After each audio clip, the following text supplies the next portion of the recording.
يسر لي أمري واحلل عقدة من لساني يفقه قولي. اللهم ربي زدنا علما وارزقنا فهما. اللهم علمنا ما ينفعنا وانفعنا بما علمتنا. اللهم علمنا ما ينفعنا وانفعنا بما علمتنا برحمتك يا أرحم الراحمين. Jamaah subuh dirahmati Allah Subhanahu wa taala, sebelumnya kita ingatkan belum i'tikaf atau berniat nawaitul i'tikafa fi hadzal masjid lillahi taala. Kita lanjutkan pembacaan tafsir Jalalain, masih sekitar 3 ayat terakhir ini dari surah Ali Imran. Untuk ayat yang kita baca ini diturunkan oleh Allah Subhanahu wa taala ketika Rasulullah sallallahu alaihi wasallam melakukan salat ghaib. Salat ghaib artinya salat terhadap jenazah yang ada di kejauhan. Misalkan kita punya keluarga di kampung meninggal, kita nggak sempat untuk pulang, boleh salat di sini. Namanya salat ghaib, yang maksudnya salat untuk jenazah ghaib. Karena jenazah ada dua, ada yang hadir. Hadir ini jenazah di depan kita, dan salat jenazah hadir biasa. Ada satu lagi salat jenazah ghaib. Makanya di sebagian masjid, di masjid kita enggak diterapkan, takut dianggap bid'ah kali. Di sebagian masjid yang lain, mereka setiap kali selesai salat Jumat melakukan salat ghaib. Salat ghaib untuk setiap orang-orang yang meninggal selama seminggu itu. Jadi untuk seluruh orang yang meninggal dari kalangan muslimin selama seminggu itu, tidak salat ghaib. Jadi salat ghaib niatnya sengaja aku salat ghaib untuk semua jenazah yang meninggal selama seminggu ini, yang tidak saya ikut salat secara hadir seluruh dunia. Bahkan di Palestina terutama sekarang banyak yang meninggal para syuhada. Salat ini salat ghaib niatnya untuk semua orang yang meninggal. Terbaca doa Allahumma ighfir lahum warhamhum wa'afihim wa'fu anhum di takbir yang ketiga. Karena fadilah salat jenazah sangat besar. Salah satunya fadilahnya seperti Allah nanti di hari kiamat memberikan pahala sebesar gunung Uhud. Sebesar gunung Uhud itu pahala orang yang melakukan salat jenazah. Salah satu salat jenazah yang dianjurkan adalah salat jenazah ghaib. Makanya sunnah selesai salat Jumat misalkan, itu sunnah melakukan salat jenazah ghaib untuk semua jenazah yang belum kita salatkan selama seminggu itu. Jenazah di mana-mana seluruh dunia dari jenazah muslimin. Jadi sekali lagi Rasul sallallahu alaihi wasallam dulu pernah melakukan salat ghaib. Malahan ini salat ghaib yang pertama yang dilakukan oleh Rasulullah, yaitu salat ketika meninggal Raja Habasyah. Raja Habasyah adalah raja dari kalangan Nasrani. Beliau awalnya agama Nasrani, tapi Nasrani yang benar, artinya masih menerima Islam. Saat itu ketika Sayyidina Ja'far As-Sadiq, Sayyidina Ja'far bersama sahabat-sahabatnya diutus oleh Rasulullah hijrah ke Habasyah. Habasyah itu tepatnya sekarang mungkin sekitar Somalia, Ethiopia, di situ tempat mereka, orang hitam Afrika. Akhirnya Raja Habasyah, Rasul sebelum mereka berangkat di sana sudah tahu bahwa di sana ada seorang raja yang adil, seorang raja yang baik yang menerima utusan dari negara lain dengan bijaksana. Akhirnya Rasul mengirimlah mereka utusan ke Raja Habasyah, dan sampai ke sana Raja Habasyah menerima mereka dengan baik, dan kemudian beliau juga ikut masuk Islam padahal belum pernah bertemu dengan Rasul sallallahu alaihi wasallam. Ini Raja Habasyah. Kembali kemudian beliau malahan diturunkan oleh Allah Subhanahu wa taala ayat khusus tentang Raja Habasyah dan pengikutnya itu. Qala Allah Ta'ala wa la tajidanna aqrabahum mawaddatan lil ladzina amanu alladzina qalu inna nasara. Dan engkau dapatkan orang yang paling dekat dengan muslimin itu adalah mereka-mereka yang mengatakan bahwa mereka itu Nasrani. Itu turun ayat itu khusus untuk memuji tentang sikap Raja Habasyah dan pengikutnya ketika menerima utusan Rasulullah sallallahu alaihi wasallam. Dan yang pasti beliau kemudian masuk Islam tanpa pernah melihat Rasul sallallahu alaihi wasallam. Nama beliau sendiri namanya Ashamah. Nama Raja Habasyah Ashamah, yang artinya atiyatullah, pemberian Allah. Arti Ashamah enggak tahu bahasa apa, mungkin Ibrani atau bahasa yang lain, yang artinya adalah bahasa Arab atiyatullah, artinya pemberian Allah Subhanahu wa taala. Beliau raja saat itu. Jadi kan disebutkan aslama min ghairi an yara nabi. Beliau masuk Islam tanpa pernah melihat Rasul sallallahu alaihi wasallam. Beliau belum pernah melihat Rasulullah. Ini semua beliau masuk Islam bukan tidak pernah mencari tahu kebenaran Rasulullah, tidak. Beliau bertanya kepada pengikut Sayyidina Ja'far itu, bagaimana ini yang orang yang kalian anggap sebagai nabi, bagaimana sifatnya. Kemudian Sayyidina Ja'far menyebutkan salah satu sifat yang disebutkan oleh Sayyidina Ja'far ketika ditanya, itu Muhammad itu yang kalian sebutkan sebagai nabi, pengikutnya siapa? Karena disebutkan dalam kitab Injil bahawa salah satu sifat Nabi Muhammad, Nabi akhir zaman, pengikut yang paling banyak di awal-awal, terutama orang yang paling banyak mengikuti Rasulullah untuk beriman adalah orang-orang yang dhaif, orang-orang yang strata ekonominya rendah, dari orang-orang ke bawah. Dan itu disebutkan dalam Injil bahawa pengikut Rasulullah kebanyakannya, mayoritasnya adalah golongan yang ekonominya bawah. Akhirnya beliau tanya, gimana pengikut Muhammad itu? Kata Sayyidina Ja'far, dan saat itu jubirnya adalah Sayyidina Ja'far radhiyallahu anhu. Sayyidina Ja'far paman Rasul sallallahu alaihi wasallam. Akhirnya Sayyidina Ja'far menjawab bahawa yang pengikut Nabi Muhammad ini, yang kami anggap sebagai Nabi ini adalah orang-orang yang rendah, jadi ekonominya rendah. Dari situ beliau yakin bahwa ini benar. Ada beberapa pertanyaan yang beliau utarakan ke Sayyidina Ja'far yang untuk memastikan bahawa Nabi Muhammad benar-benar Nabi yang sesuai dengan yang tertulis di kitab mereka, di kitab Injil. Akhirnya beliau beriman. Jadi sekali lagi beliau beriman ke Rasulullah tanpa pernah melihat Rasulullah. Wa dakhalat ra'iyatuhu fil Islam tab'an lahu, dan kemudian malah rakyat beliau semuanya masuk Islam karena mengikuti beliau. Nah, apa yang terjadi? Suatu ketika ja'a Jibril wa akhbarahu bi annahum mutawajjihun bi niyazati li sallu alaihi. Suatu ketika datang Jibril bertemu dengan Rasulullah, ingin menginformasikan bahawa itu Raja Habasyah sudah meninggal. Ashamah tadi nama beliau. Raja Habasyah sudah meninggal, dan itu pengikut-pengikutnya, rakyatnya berkeinginan melakukan salat jenazah. Kemudian Rasul saat itu, Rasul keluar dari tempatnya juga untuk melakukan salat jenazah ghaib.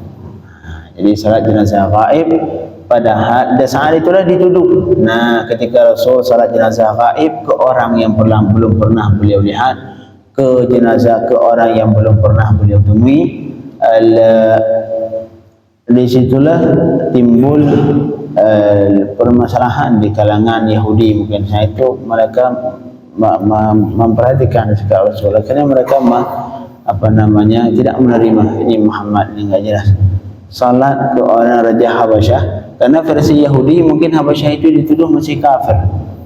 Itu agama kafir, masa dia ada salat jenazah ke orang kafir. Nah, itu tuduhan dari orang kafir saat itu ke Nabi Muhammad karena beliau melakukan salat jenazah ke Raja Habasyah. Jadi ini salat jenazah adalah salat jenazah gaib pertama sekali yang dilakukan oleh Rasulullah sallallahu alaihi wasallam. Nah, la ilaha illallah Rasulullah.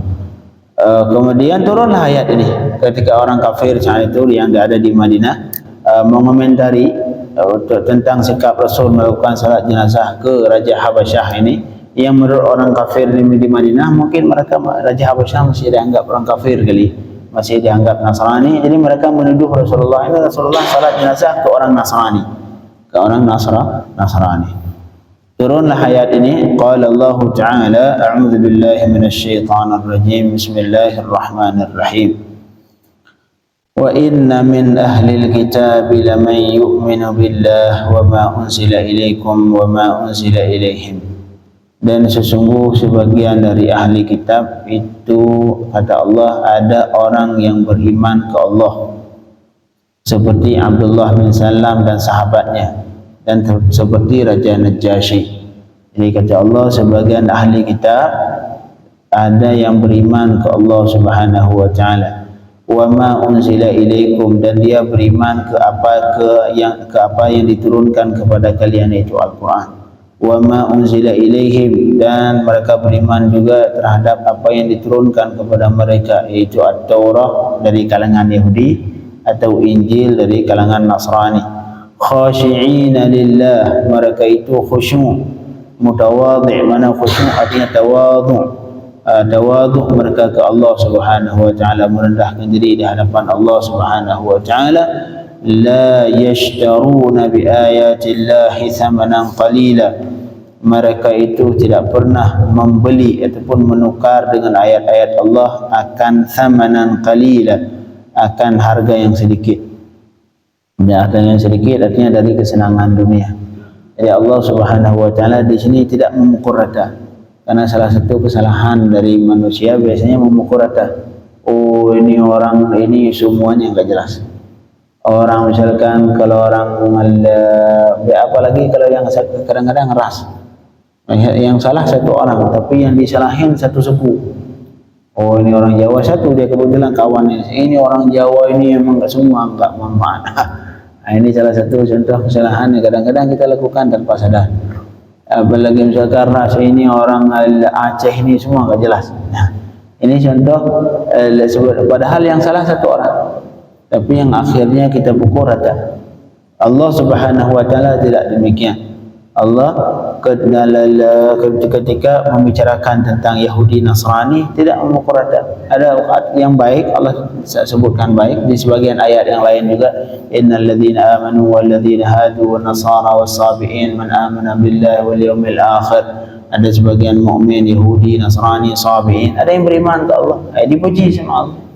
Nah, ada yang sebagian juga yang keras kepala, tidak mau beriman ke Allah, tidak mau beriman ke Rasulullah, ya dicaci sama Allah Subhanahu wa Ta'ala. Jadi tidak dipukul rata.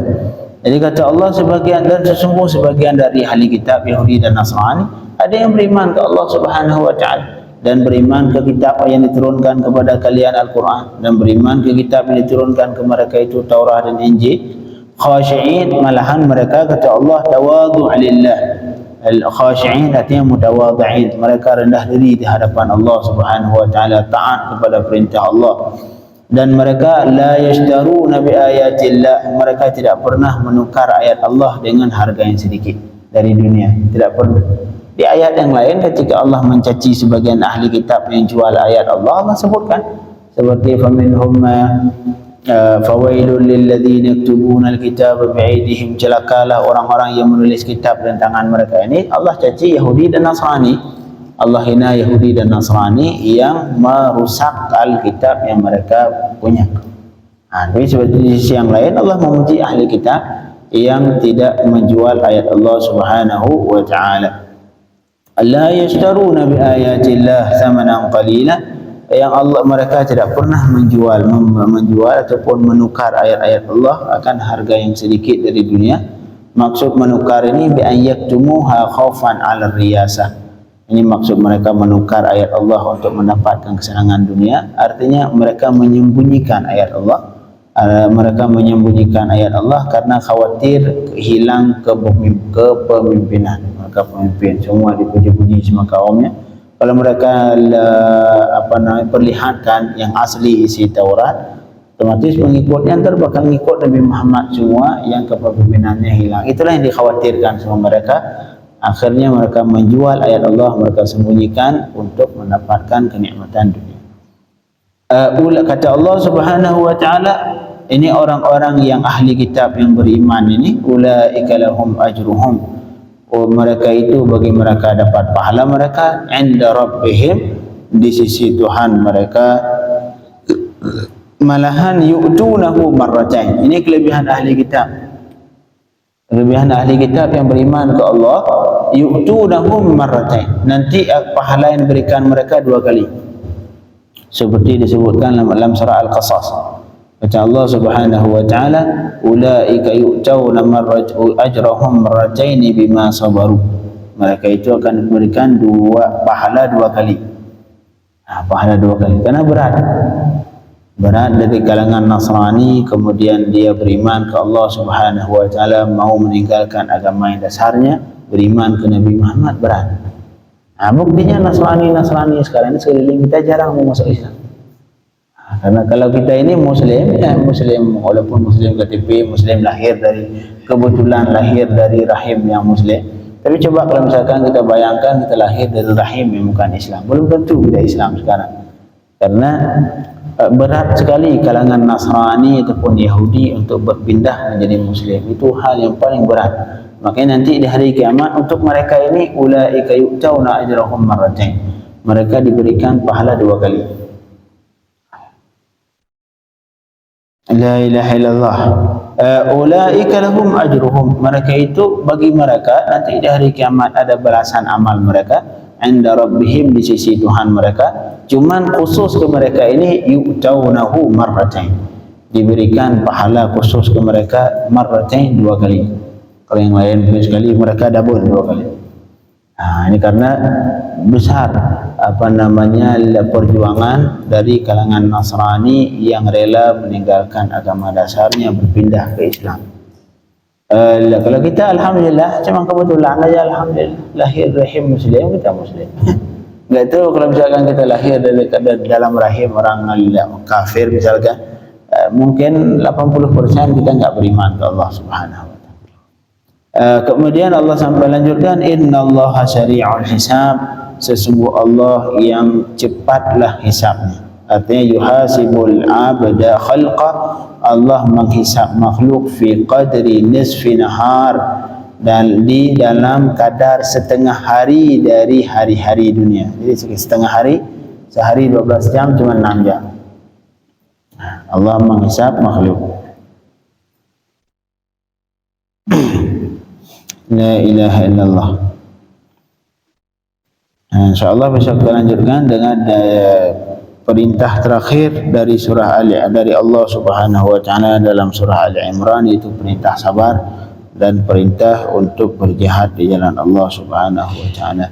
Allahumma faqihna fid din wa 'allimna at-ta'wil waftah lana fathal 'arifin. Sallallahu alaihi wasallam Muhammad wa alihi wasallam. Alhamdulillahirabbil alamin.